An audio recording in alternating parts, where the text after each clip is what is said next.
আসসালামু আলাইকুম সুপ্রিয় দেশবাসী। আশা করি আল্লাহর মতে ভালোই আছেন। আমি প্রত্যাশা করি আল্লাহ আপনাদেরকে সবসময় ভালো রাখুক। আপনারা আমার ভিডিওতে হয়তো মুজিব ভাইরাস সম্বন্ধে কিছুটা ধারণা পেয়েছেন। এই যে আওয়ামী লীগের লোকগুলো আছে না, এই যে আন্ডা মিজান, এই আওয়ামী লীগের কোটি কোটি কয়েক কোটির সমর্থক তো আছেই। বাংলাদেশের যদি 20%ও ধরা হয় তাহলে 3 কোটি আওয়ামী সমর্থক বাংলাদেশে রয়েছে। এখন এরা কিন্তু মুজিব ভাইরাসে আক্রান্ত। আপনি এই যে দেখছেন 28 অক্টোবর 2006 সালে লগি বইটা দিয়ে মানুষ হত্যা করে লাশের উপর জয় বাংলা জয় বঙ্গবন্ধুর স্লোগান দিয়েছে। এই জঙ্গিপনা তারা কোথায় শিখেছে? শেখ মুজিবুর বক্তৃতা শুনে। এরা শেখ মুজিব বক্তৃতা শোনার পরে আপনি যদি শেখ মুজিবের বিরুদ্ধে কোনো কথা বলেন, শেখ হাসিনার বিরুদ্ধে কিছু কথা বলেন, আপনারা দেখেন নাই কি হয়েছে? শেখ মুজিবের বিরুদ্ধে মূর্তির বিরুদ্ধে কথা বলায় ওই যে হেফাজত নেতা মামুনুল হককে কিভাবে তারা অত্যাচার করেছে, সে এরপরে হুইল চেয়ারে করে আদালতে যেতে হয়েছে।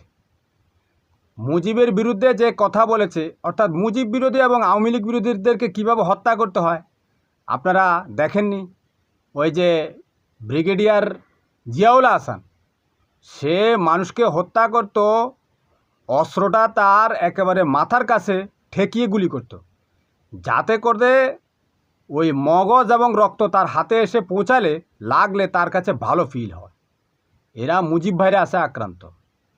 এই যে আমাদের যে সমস্ত জুলাই আগস্টের বিপ্লবী গণ অভ্যুত্থানের ভাইয়েরা যারা এই 32 নম্বর ভেঙেছেন, তাদের জীবন কিন্তু খুবই সংকটাপন্ন। তারা যে কত বড় ভয়াবহ একটা শক্তির মুখোমুখি হয়েছে আমার মনে হয় তারা জানেও না। আমি এদের উপর গবেষণা চালিয়েছি। আমি গবেষণা কি একটু তথ্য অনুসন্ধান করেছি, আমি কিসের গবেষক। তারপরে এই যে এদের কমেন্টগুলো, এই যে শেখ মুজিবের 32 নম্বর ভাঙার পরে আমি অনেক শত শত কমেন্ট পড়েছি। আওয়ামী লীগের যে সমস্ত সমর্থকরা রয়েছে ওদের কাছে এটা হচ্ছে উপাসনালয়, এটা ওদের জাতির পিতা শেখ মুজিবের বাড়ি।